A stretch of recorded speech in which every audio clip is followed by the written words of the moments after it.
Hello friends, thanks for joining me for day 3 of the 12 days of Yule. I'm dropping a new video every day until January 1st, so do the thing. Today we're talking about journaling, and it's a big topic. It actually feels a little weird to be doing this video in the light of day because I'm an early morning journaler for the most part, and it's usually very dark, except in the summer. But right now it's very, very dark. I'd love to know right now in the comments if you're a journaler of any kind, even if you just do it once in a while. Tell me below what you like to do with your journal, and if you're interested in starting a new journaling practice for 2020. So I used to have a lot of separate journals. I would have, number one, a date book, an actual physical calendar appointment book that was like my Bible. I've recently made the move to an electronic calendar because it's a lot easier to share with my family. So I had my calendar, I had my written journal. Sometimes I've had a dream journal that I keep beside the side of the bed so I can write down any dreams that I have right when I wake up. And I've even had one that's specifically for tarot, you know, doing a daily tarot pull, and I'm going to put it in my tarot journal, and that it's going to be, you know, sacrosanct for tarot. And what I found was I didn't use any of them enough, or the one I wanted was always in a different room or a different area. So I've started journaling just in one journal. This is just like a little book. I think I picked this up on a lark at like Barnes and Noble or something. And then my friend Ricky Jean sent me these stickers for my birthday, and I loved them, so I put them on the front of my journal. My favorite kinds of journals have graph paper because I'm a Virgo sun and I like the lines to be straight. But since I've only had one journal, I use it more frequently. I use it more effectively. Dictionary.com defines a journal as a daily record of news and events of a personal nature. And I think that that's a great sort of thing to ramble around with in your brain. What do you write in your journal? Is it really a daily record of news and events of a personal nature? My great aunt Ruthie used to write on her wall calendar. Remember the ones you had up in the kitchen that have all the little squares? Maybe some of you still do that. But every day she would write in teeny tiny, perfect cursive handwriting what she had done that day, who she had talked to, somebody's birthday, somebody's death anniversary, because she was old and a lot of her friends had died. And after she passed, we actually had such a wonderful time as a family looking back through her old calendars and seeing what she thought was important on any given day. So I don't know, what remembrances do you have about journaling practices that maybe some of your family or your ancestors or your friends engaged in? Let us know in the comments. I bet all of us would be interested to hear those old family traditions. So today there's many different options for journaling, and all of them are great if they work for you. If you want to keep your journal on your computer or your tablet and that works for you, that's great. I tend to be a pen and paper kind of gal when it comes to my journal. And I have a few different formats that I use. My first is I like to write the date and the moon phase out at the top of the page. I like to write it out in longhand, in cursive. I know it's a dying art, but I like to write it out. I like to note any cards I've pulled for that day and any messages that I got from the cards. And I like to record my what I call my responses to Earth life, which tend to be rants, prayers, and SFDs. Now, an SFD is something that I got from Brene Brown, who got it from Anne Lamott, and it's the shitty first draft. So I'm gonna write down all the things that I'm angry about and I wanna say something about, but I'm gonna write it down instead of saying it out loud and inflicting pain on those around me. And usually then I can go back and revise it into a conversation that makes more sense. But those are really the three things that get put in my journal the most. I'd like to be one of those witches who writes every day, but I'm not. I average about 5 times a week. When life is struggly, I might write more, and it's not unusual on a struggly day for me to go back to my journal and write some more, you know, revisit that shitty first draft, write another one, the shitty second draft. But I strive for 5 in the journaling department, as well as fruits and vegetables. Moon phases are my go-to. If you stick around with me in the YouTube zone, you'll learn this, and my Facebook people like know this as well as they know anything. I am a priestess of the moon, and that means that she has a lot of influence over my day-to-day life.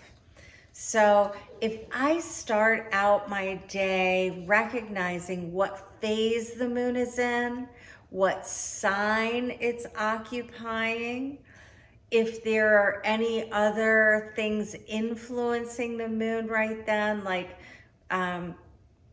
you know, we have a solar eclipse coming up on the 26th. There's a lunar eclipse happening on January 21st. There's another solar eclipse on January 5th. All those kind of things affect the moon and affect what's going on for me. And it's just good for me to stay aware of that. I don't let it be like, oh, you know, last quarter moon, I better just lay in my bed and not do anything. I don't do that. It's just a point of awareness for me. And if you ask my wife, I think she has some sort of alarm for when the moon is in Cancer, because she's standing in front of me wagging her head yes right now, because I have a Cancer moon and I am very influenced by the Cancer moon, and I usually end up in the bathtub crying at some point during a Cancer moon. So it's good for me to note that at the top of my journal. Like my Aunt Ruthie, I like to put things in like birthdays and anniversaries, things that I am celebrating, things that I'm mourning and grieving. It's interesting because I lost a dear friend on the 19th of September, and every month on the 19th, I sort of have this little grieving relationship. And I'm pretty sure that will take a year, you know, some time goes by. The other thing that I like to put in my journal are prayers and requests. I tagged a few pages so that I could show you. Oh, an encouragement for myself. Look at this one. It's like, I am goddess. I must have been acting like I didn't remember I was a goddess and an agent of the sacred source.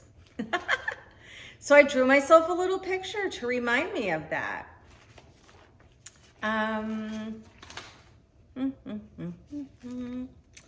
Oh, I can't find the page that I'm looking for. So I'm just gonna take you on a little journal tour here. Oh, look, I drew a picture of myself in a hermiting cloak. It's not a very good one. I can do better than that. Oh, here's why that page is marked. Not to show you that, my prayer for the new moon.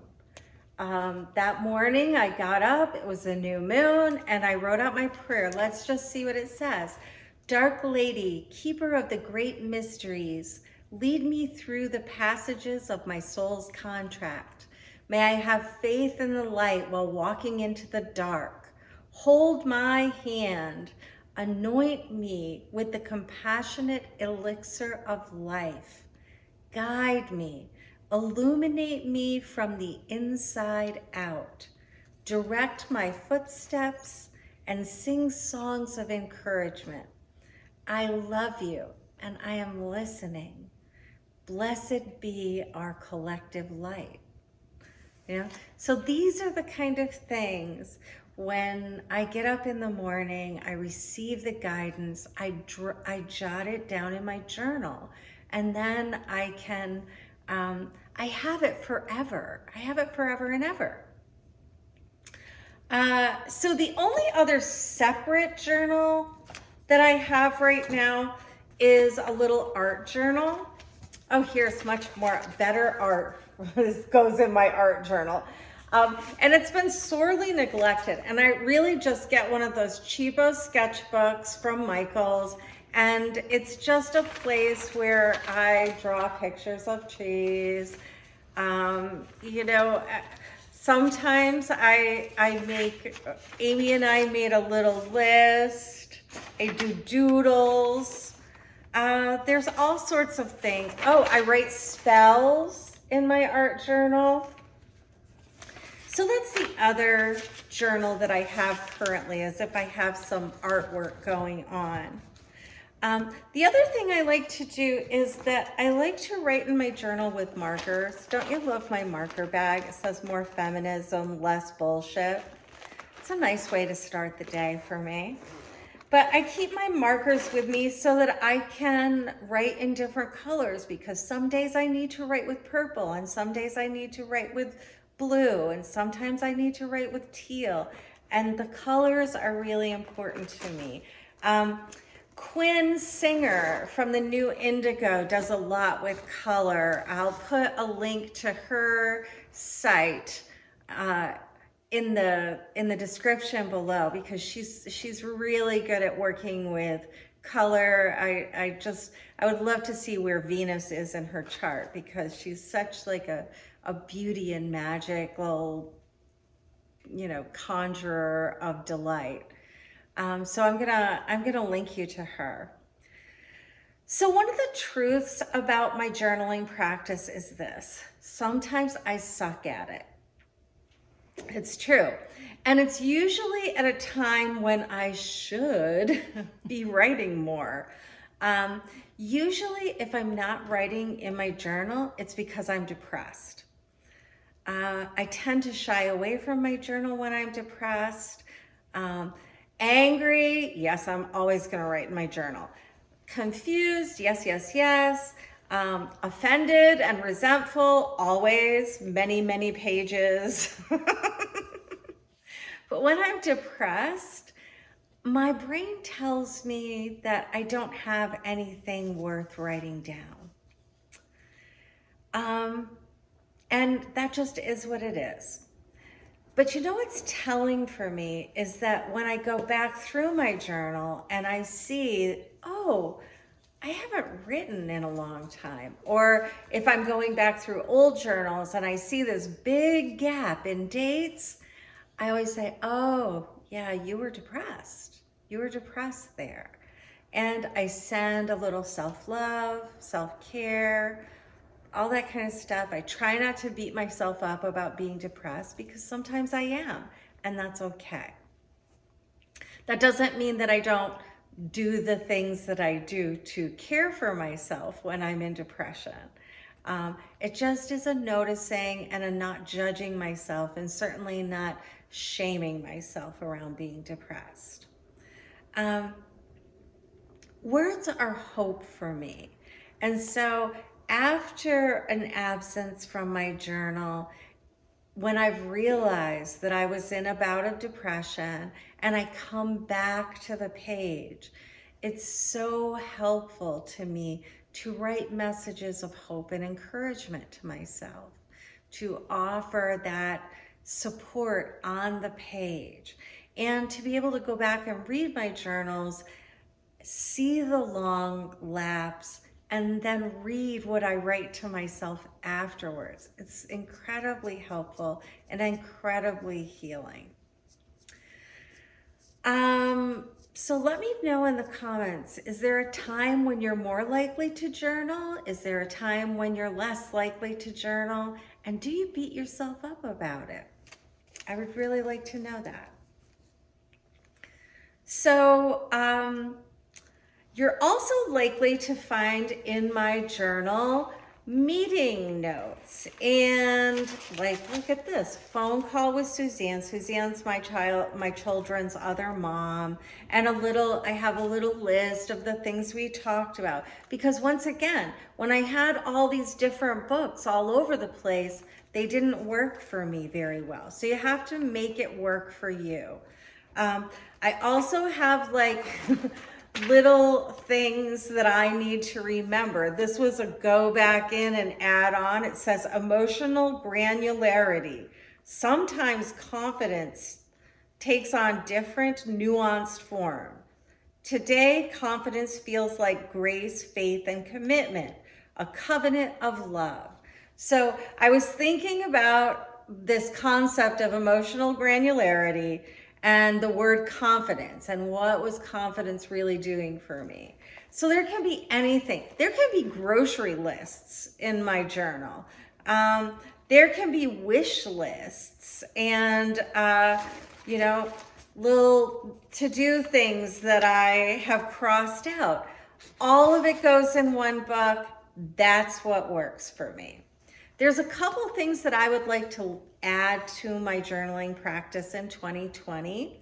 I don't know if it will happen, because these are the things that usually end up in the notes section on my phone, because I don't put my journal in my bag and carry it around with me everywhere. You know, my chiropractor said that carrying such a heavy bag was bad for my shoulder many years ago, and when I started lightening the load on my shoulder bag, lo and behold, my shoulder feels better for longer periods of time. So I put these notes in my phone, and I always think that I'm going to get them into my journal, but so far that hasn't happened. Maybe somebody will come up with some cute app that exports things and prints them out on little stickers that you can just stick in your journal. Any of you techies out there, get busy on that. So I would like to add to my journal in 2020 literary quotes that move me. See, how this happens is that most likely I'm reading in some other place where I don't journal. So maybe I'm in bed, maybe I'm outside on the hammock in the summer. But I'll have a little quote and I'll put it in the notes in my phone, and it just never makes its way into my journal. I would like to put in my journal remembrances of things that people say that touch my heart. You know, when my Facebook tribe, like a lot of people will send me a private message if they know I'm having a hard time. And I would like to capture that stuff in my journal because it's meaningful to me. But once again, I copy it and put it in a note in my phone, and there it lives forevermore. The other thing is that I have a kid that lives on the other coast, and sometimes she sends me like little sweet messages on my phone, and I would like to be able to transfer those into my journal. But I'd like to hear about your journaling processes. Tell me in the comments or pop a picture up in our Facebook group, Tarot for Real Life. I would love to see it, and hey, bonus points if you show me your journal entry from Solstice.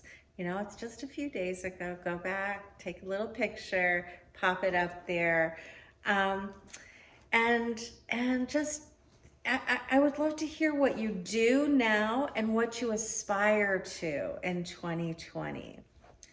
So that's what I have for you today. Tomorrow, we're gonna be doing some magical cooking with Reiki. So I'm gonna be taking you on over into my kitchen, and we're gonna be doing some kitchen witchery. So make sure to subscribe and hit the bell, or you can set an alarm on your phone, or you could write it in your journal. So anyway, my darlings, Yuletide blessings. I'll see you soon.